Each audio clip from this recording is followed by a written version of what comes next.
An aftermarket exhaust is at the top of most riders' mod lists, but what are you really getting with that shiny pipe? And are stock exhausts all just junk anyway? We'll break it down for you in this video from the MC Garage.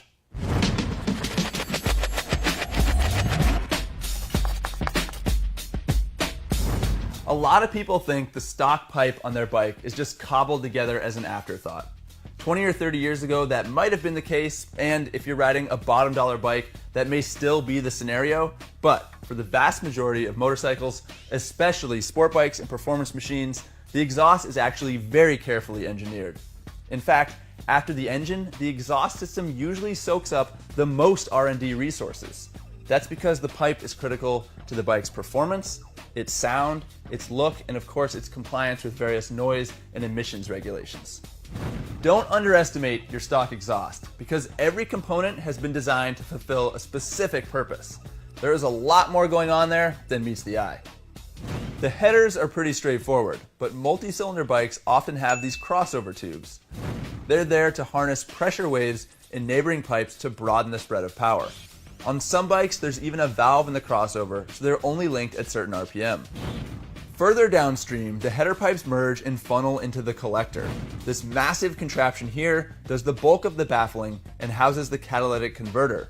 In this case, there are actually 3 of them, and it provides the volume and routing that's needed to attenuate noise to an acceptable level.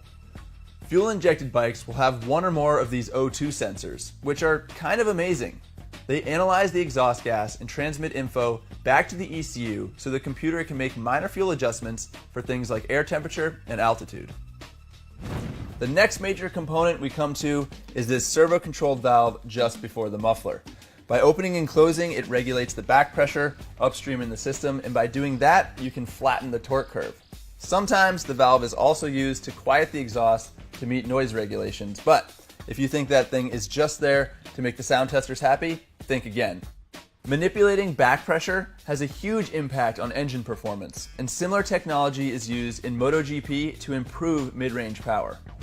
Finally, you've got the muffler, which is going to have some packing stuffed in around the core to further soak up sound.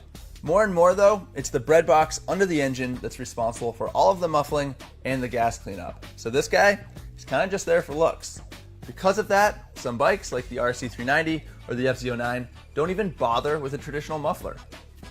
As you can see, stock exhaust is a lot more than just some slapped together pipes. And while most manufacturers pour a ton of effort into designing a good system, it's still heavily compromised due to the fact they have to conform to all those rules and regulations. That is where aftermarket pipes come in. Aftermarket pipes, like this Alpha T beauty from Yoshimura, are designed for closed course competition use only. This label right here makes all the difference, because it means this exhaust is not street legal and therefore not restrained by the rules that stock exhaust must follow. So while a stock pipe has to check a bunch of noise and emissions boxes, this pipe's only objectives are to cut weight, add style, improve sound, and boost power. Surprised that I listed power last? Well, it's last on the list because it's not the primary draw these days, or at least it shouldn't be. Again, 20 years ago, you could get major gains by slapping on a pipe, but these days, stock exhausts do a damn good job of offering broad, usable power. There is certainly still some room to improve performance, but if you're going to install a full exhaust system like this, you absolutely have to do it in conjunction with a fuel controller like a power commander.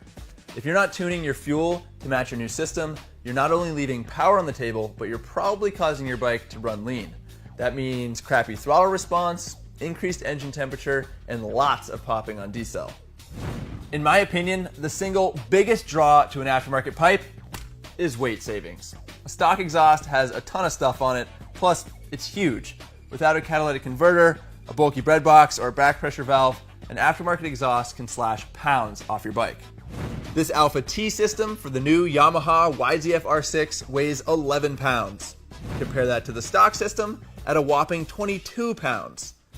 Any weight you can remove from your motorcycle is gonna make it handle better. Plus, installing an aftermarket pipe beats the hell out of going on a diet. There's also a lot more style and attention to detail in the aftermarket. Welds are more precise, there are nice touches like jacketed springs, polished pipe sections, and of course, a trick muffler. Fancy finishes like carbon fiber and titanium are rarely available from the factory, but they're pretty common on aftermarket systems, and some companies really take it to the next level. Aftermarket pipes are also considerably louder, which some people like. Here's the sound of an R6 with a stock exhaust.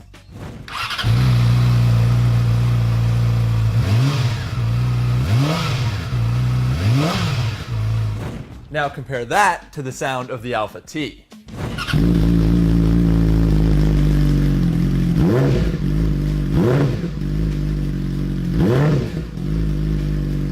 It sounds sweet at idle and fantastic at full song on a straightaway, but race pipes are obnoxiously loud on the street. They're also illegal on account of that whole race use only sticker.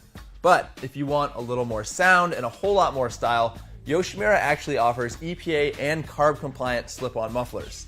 And in my opinion, for street bikes, a slip-on muffler is definitely the way to go. They're cheaper, a whole lot easier to install, and they probably won't require an expensive fuel controller. To summarize, your stock exhaust deserves respect for juggling a bunch of difficult jobs. And aftermarket pipes are good for saving a bunch of weight, improving sound and style, and possibly boosting power if you tune your fueling to match.